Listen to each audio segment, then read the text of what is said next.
C'est l'hôtesse de l'air la plus folle que j'ai jamais vue. Juste parce qu'un garçon lui a éternué dessus. Elle a pris la radio et a crié sur les passagers. Elle a ensuite ouvert seule la trappe d'urgence de l'avion. Un avion vient d'atterrir sans encombre. Mais pour une raison ou une autre, les passagers n'ont pas pu partir. Un homme a ignoré l'annonce de l'hôtesse de l'air. Il a essayé de récupérer ses bagages tout seul. L'hôtesse de l'air s'est approchée de lui et l'a arrêté avant de retourner s'asseoir. Elle a demandé au commandant de bord s'il y avait un autre moyen de faire sortir les passagers de l'avion. Le commandant de bord ne peut rien faire. Il dit à l'hôtesse de l'air de veiller à ce que les passagers soient rassurés. Elle sait que c'est une tâche difficile. Elle a donc réagi en buvant 3 bouteilles de vodka. À ce moment-là, un autre homme a quitté son siège. Il voulait aller aux toilettes. L'hôtesse dit à l'homme d'appuyer sur le bouton d'appel comme il se doit. L'homme a appuyé sur le bouton. Les autres passagers ont commencé à appuyer sur le bouton d'appel après lui.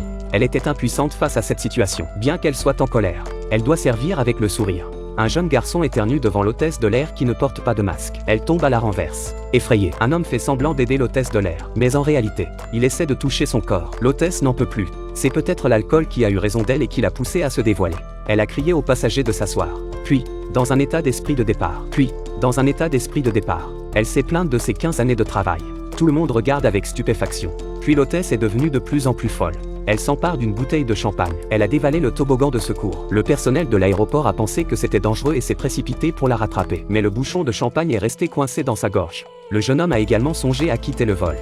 Cet homme vient de voler $10 et il a été arrêté sur le toit par le propriétaire. Bien que le propriétaire ait appelé la police. Mais la police, les pompiers et les journalistes ont eu peur de toucher le voleur parce qu'il avait une arme à la main. La seule personne présente sur les lieux était le négociateur qui communiquait avec le voleur. Les pompiers ne comprenaient pas pourquoi on ne lui donnait pas d'échelle. Le voleur semblait lui aussi impatient de descendre. Le capitaine a vu beaucoup de situations de ce genre. D'habitude, ils utilisent des tactiques de retardement. Les pompiers commencent à faire des paris. Certains pensent que le voleur va sauter du toit.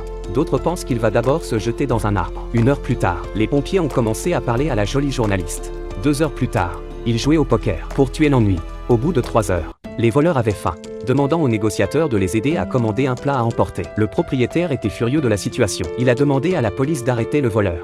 Au lieu de commander des plats à emporter pour lui, la police a expliqué qu'il s'agissait d'instaurer un climat de confiance avec le voleur, afin qu'ils puissent mieux faire leur travail. Les plats à emporter sont arrivés rapidement, mais pas ceux du voleur. Les pompiers avaient commandé une pizza. Ils ont chaleureusement invité le propriétaire à se joindre à eux pour le dîner. 4 heures plus tard, les pompiers discutent de ragots avec les négociateurs. 5 heures plus tard, les pompiers fixent le voleur.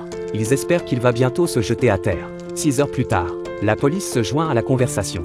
Ils partagent leurs expériences parentales. Personne n'a remarqué. Le propriétaire a transporté l'escalier jusqu'à l'arrière de la maison, a poussé le cambrioleur tout droit vers le bas, résolvant facilement une affaire qui traînait depuis 6 heures.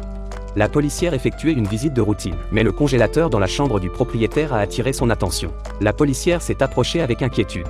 Lorsqu'elle l'a ouvert, elle l'a trouvé rempli de produits surgelés. Ce n'était pas la scène macabre à laquelle elle s'attendait. La femme a déclaré qu'il était d'usage de faire des réserves de nourriture en période d'épidémie. Cette déclaration est très raisonnable et dissuade la policière de ses soupçons. C'est alors que le système d'alarme de la maison de la femme s'est déclenché. La policière était venue parce que les voisins avaient dit que l'alarme sonnait toujours chez eux. Et la maison de la femme avait quelque chose d'étrange. Chaque quartier était divisé en 2 parties. Elle a dit que c'était à cause de l'épidémie. Elle a dit qu'elle et son mari étaient toujours coincés dans la maison. Elle a donc scotché chaque partie pour la diviser. C'était pour les séparer et les rafraîchir. Mais lorsque la policière a mentionné qu'elle voulait voir son mari, l'expression de la femme est devenue très nerveuse. Et étrange. La policière décida alors de s'attarder un peu plus. Elle a découvert que la cause du problème du système d'alarme était un contact mal fixé sur le mur. Il s'agissait d'un contact mal fixé au mur. Mais lorsque la policière a appuyé dessus, le contact s'est à nouveau arraché. Il y avait également un bruit provenant du mur. La policière a appelé ses collègues et a trouvé une source de chaleur à l'intérieur du mur. La femme a été très surprise de constater que son mari était encore en vie. Il s'est avéré qu'ils avaient divorcé mais qu'ils étaient restés ensemble à cause de l'épidémie. Ennuyés, ils ont commencé à partager les biens. Le mari est très avare et refuse de donner quoi que ce soit de plus à la femme.